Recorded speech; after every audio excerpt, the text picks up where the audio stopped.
ঐতিহ্যকে ধরে রাখার পাশাপাশি শিক্ষার্থীদের অপসংস্কৃতি থেকে দূরে রাখতে ভোলার বোরহানুদ্দিনের DTM মাধ্যমিক বিদ্যালয়ে আয়োজন করা হয় 2 দিনব্যাপী বার্ষিক ক্রীড়া ও সাংস্কৃতিক উৎসব। 700-র বেশি শিক্ষার্থীর উপস্থিতিতে বাঙালির ঐতিহ্যবাহী খেলাধুলা, জারি, শাড়ি, নৃত্য এবং ডিসপ্লের আয়োজন করা হয় এই অনুষ্ঠানে।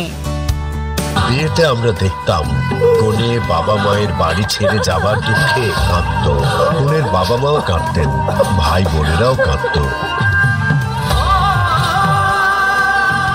কিন্তু এখন শুরু হয়েছে ধুমধুমার নর্তন কুর্দন। এখন বাবা নাচছে, মা নাচছে, এমনকি বিয়ের বরকনেও নাচছে।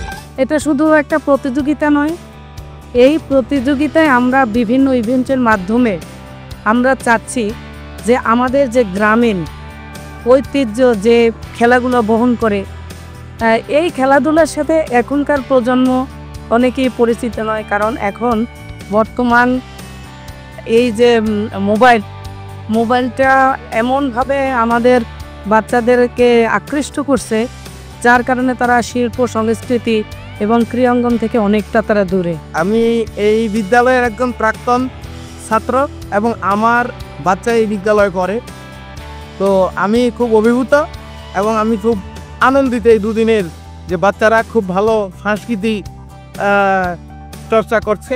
এবং আজকের যে প্রতিযোগিতাগুলো এমন প্রতিযোগিতা হয়েছে যে কাকে ফার্স্ট, কাকে সেকেন্ড, কাকে থার্ড দিবে, এরকম এমন প্রতিযোগিতা আমি আর কখনোই দেখিনি। অনুষ্ঠানের শুরুতে শতাধিক শিক্ষার্থীর ডিসপ্লের মাধ্যমে নদীমাতৃক বাংলাদেশের প্রাকৃতিক সৌন্দর্য, ঐতিহ্য ও সংস্কৃতি তুলে ধরা হয়। এরপর বিকেলে সাংস্কৃতিক উৎসবের বাঙালির চিরচেনা জারিশাড়ি, ভাটিয়ালি এবং গ্রামীণ সাজে শিক্ষার্থীদের নৃত্য হয়। পাশাপাশি অনেক অভিভাবকেরা অনুষ্ঠানে অংশগ্রহণ করে তাদের সন্তানদের সাথে নিজেদের সংস্কৃতির পরিচয় করিয়ে দেন। সাংস্কৃতিক অনুষ্ঠানে সেখানে জারি শাড়ি গান, তারপরে সেখানে কবিতা প্রতিযোগিতায় শিক্ষার্থীরা যেভাবে আবৃত্তি করেছে, তারপর সর্বশেষ যে নৃত্য প্রতিযোগিতা, সেখানে মনে হয়েছে যে অসাধারণ এবং এটা মনোমুগ্ধকরভাবে অনেক দর্শনার্থী এটা দেখেছে।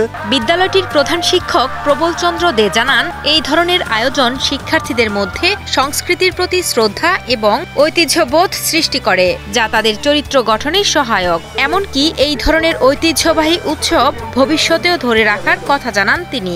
আধুনিক একটা ডিসপ্লের মাধ্যমে আমরা হারিয়ে যাওয়া যে জিনিসগুলি, খেলাধুলাগুলি ছিল, সেই খেলাধুলাগুলিকে আমরা পুনরায় দিয়ে নিয়েছি। এই জন্য এলাকার গার্ডিয়ানেরা, ছাত্রছাত্রীবৃন্দ এবং অভিভাবকবৃন্দ সকলেই সন্তুষ্ট হয়েছে।